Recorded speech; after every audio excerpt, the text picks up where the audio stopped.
Muito bem, então a gente chega, bora lá. Então, ó, são 3. Primeiro, eletrização por atrito. Eu vou colocar aqui algumas condições, onde uma vai dar para entender daqui a pouquinho, né? Na hora que eu fizer o desenho. A outra você vai entender quando eu passar o contato, mas eu já vou escrever, depois eu volto aqui, tá? Primeiro, 2 corpos inicialmente neutros. 2 corpos inicialmente neutros. Próximo, 2 corpos com materiais diferentes.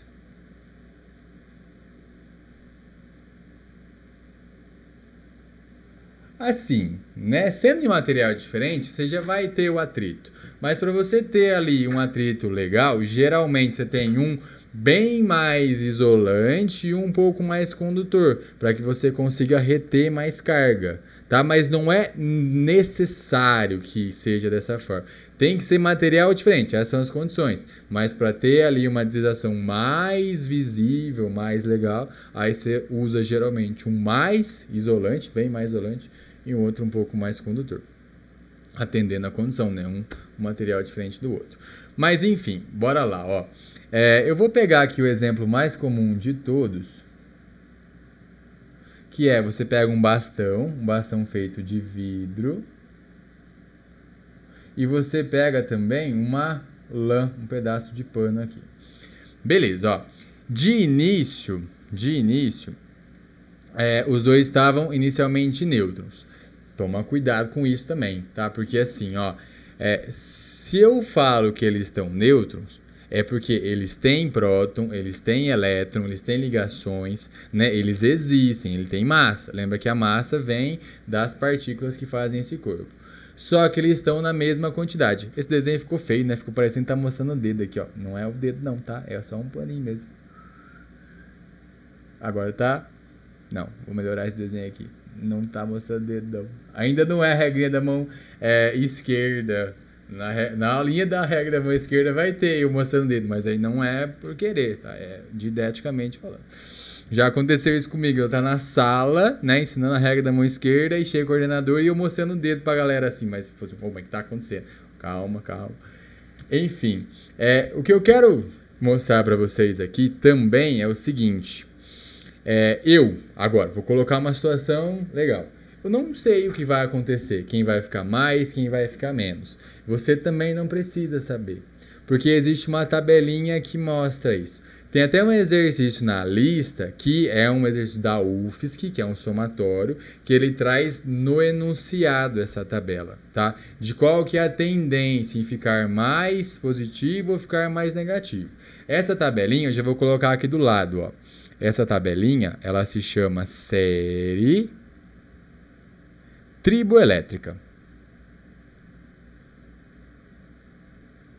Aí ela te mostra as tendências. Ó, se você faz esse com esse daqui, esse fica mais, esse fica menos. Deixa eu colocar para vocês essa tabelinha, ó. Então aqui tem algumas, tá? Ele pode colocar mais, pode colocar menos, enfim. E na tabela ele vai te falar assim, ó, quanto mais para cima, mais a tendência em ficar mais, quanto mais para baixo, mais a tendência em ficar menos, tá? Ele vai ter que te dar alguma dica, vai que ele inventa de colocar para direita, para esquerda, diagonal, enfim. Mas assim, ó, então nessa tabela que tá aqui, quanto mais para cima for o seu material, maior a tendência em doar elétrons. Por que doar elétrons? Porque daí ele fica positivo, né? Fica com excesso de prótons. Quanto mais para baixo, maior é a tendência em receber elétrons, né? Porque daí como ele está recebendo, ele vai ficar o quê? Ele vai ficar negativo. Então, vai lá, ó. No meu exemplo, não peguei vidro e lã? Sim. Quem está mais para cima, ó? Acabei de achar o vidro está aqui. Acabei de achar a lã, né? Como eu estou atritando vidro e lã, a tendência é que o vidro fique mais e que a lã fique menos. Pronto, já sabe qual que é a tendência. Professor, então tá, entendi. Então o vidro sempre fica positivo? Ô, criatura, vamos lá, de novo, ó. E se eu atritasse vidro com pele de coelho? Agora você vai comparar os dois que eu tô atritando. Quem tá mais para cima? Ah, pele de coelho. Quem tá mais para baixo? Ah, é o vidro. Você conseguiu perceber agora, sem querer, o porquê disso aqui, ó? Sim ou não? Sim, por quê? Porque tem que ter tendências diferentes. Um tem que ter a maior tendência em ficar mais, o outro em ficar menos. Se for a mesma tendência, quem vai ficar positivo? Sei lá, ninguém. Né? Então tem que ser materiais diferentes porque tem tendências diferentes. Então, quanto mais para cima, maior a tendência em ficar positivo, quanto mais para baixo, maior a tendência em ficar negativo. Uma outra coisa legal de você anotar é assim, ó. Imagina que eu faço, então, eu esfreguei vidro com lã. Eu fiz com que eles ficassem carregados, né, com uma certa quantidade de carga. Se eu esfregasse vidro e isopor agora, ó, vai ter eletrização? Vai. Em qual dos dois casos eu tenho mais carga no final, né, os corpos com mais carga? Na primeira situação ou na segunda? Na segunda. Se você entendeu o material diferente, você entendeu isso. Por quê? Tem tendências mais diferentes, né? Então, daí, como tem tendências muito mais maiores, né, que o normal, então daí você tem mais carga sendo, não posso falar produzida, né, mas mais carga sendo adquirida ali por eles. Beleza? Então, quanto mais longe tiver os materiais na série triboelétrica, com mais carga eles ficam após o processo. Isso também é uma conclusão legal. Beleza, então a gente pegou vidro, pegou lã, né? Então esse aqui vai ficar mais, esse aqui vai ficar menos. Beleza, então a gente fez o atrito dos dois. Aí agora vamos colocar o seguinte, ó. Aí eu vou colocar números, tá? Só para ficar mais fácil o entendimento. O vidro continua sendo vidro. A lã continua sendo lã. Então aqui está o vidro, aqui está a lã. Aí o que aconteceu, né? A lã, então, por ser, né, com mais tendência a ficar negativa, ao você esfregar um corpo no outro, ela segurou alguns elétrons do vidro. Então, eu vou colocar que ela segurou 3 elétrons. Aí agora vem o raciocínio. Ó, vai colocando a sequência na sua cabeça, porque é a sequência que é o importante. Não é você decorar, no atrito é sinal oposto. Não. A lã pegou 3 elétrons. Beleza. De quem? Do vidro. Né? Mas o vidro tinha 3 elétrons, ele perdeu 3 elétrons. E se ele perdeu 3 elétrons, ele ficou o quê? Carregado. De que jeito? Positivamente. Com quanto de carga? Mais 3, porque está faltando 3 elétrons para ele agora. Tudo bem? Agora, olha só a conservação de carga, que interessante. Quanto que é a soma das cargas antes? A total. 0 com 0, 0. Quanto que é a soma das cargas depois? Você tem o quê? Mais 3 com menos 3, né? Aí teria o Ezinho ali, mas enfim. Mais 3 com menos 3 eu tenho 0 também. Né? Então a carga antes tem que ser igual à carga depois, mas do sistema, né? Dos dois ao mesmo tempo. Tudo bem? Beleza?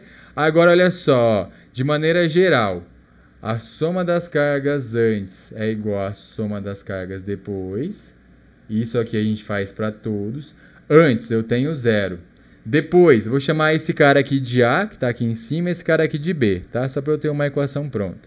Então eu tenho, carga do A mais carga do B. Existe uma nomenclatura que a gente já usou uma vez. Eu vou só relembrar, carga do A, carga do B. Se tiver escrito só QA e só QB, é carga do A e carga do B e ponto. Se eu colocar QA risquinho com QB risquinho, o que isso aqui significa? Carga do A depois e carga do B depois, né? Então pronto, qual que é a minha conclusão final? Que a carga do A e a carga do B são iguais, só que elas têm o quê? Sinais diferentes. Pronto. Essa aqui é a eletrização por atrito. Então, a carga do A é igual à carga do B, né, em módulo, porém com sinais opostos. Se quiser escrever, né, então, mesmo módulo, mais sinal oposto. Pronto. Então, tá aí no atrito. Beleza, os casos mais cotidianos aí, né? Então, quem nunca esfregou uma bexiga no cabelo? Né? Então daí você já vê a eletricidade. O professor nunca esfreguei, então vai lá daqui a pouco esfrega a bexiga no cabelo. Outra, falando em cabelo, né? Cadê? as meninas. Olha só. Eu também, os moleques também, vai. Por que você usa shampoo depois você usa condicionador? Ah, professor, o shampoo lava e o condicionador deixa mais hidratado, deixa o cabelo mais molinho. Mas por quê? Por que não dá pra fazer um só? Tipo, ó, só um shampoo e já era? Por que ninguém nunca pensou, tipo assim, mano, por que não faz um shampoo que já lava, já hidrata, já faz tudo de uma vez? E aí? Você já parou pra pensar assim ou não? Quando você pega o shampoo, o que você faz com ele na cabeça? Você esfrega, não esfrega? Ao esfregar dois materiais diferentes, o que acontece? Você eletriza, né? É por isso que depois de lavar o cabelo, ele fica mais duro, né? Ele tá eletrizado, né? Ele tá o famoso armado, né? Vai pra guerra depois. Beleza, o que você faz agora? Você vai ter que usar algum produto para você tirar aquela carga, né? Então você vai ter que deseletrizar o seu cabelo, por isso que ele volta a ficar molinho, né? Assim, depende do seu cabelo também, daí não vai fazer milagre, com certeza. Mas enfim, e uma recomendação também, né, o pessoal do shampoo fala, é que usa a mesma marca de shampoo e condicionador, porque daí consegue tirar a carga que colocou antes, né? Se você usa marca diferente, você vai ter eletrizações e deseletrizações diferentes. Aí você pode ter que o cabelo não fica tão molinho que nem estava antes. Beleza? Então, uma das aplicações aí, né, do atrito. Tem mais, com certeza. Mas tá aí. Então, o atrito, ó, a continha dele é bem simples, né? Carga antes igual a carga depois, a carga do A igual a carga do B, só que com um sinalzinho oposto. Mas você entendeu porque foi o sinal oposto? Porque um ganhou, o outro perdeu, né? Que nem a Dilma. Nem todo mundo que ganhar vai perder, vai todo mundo perder esse negócio.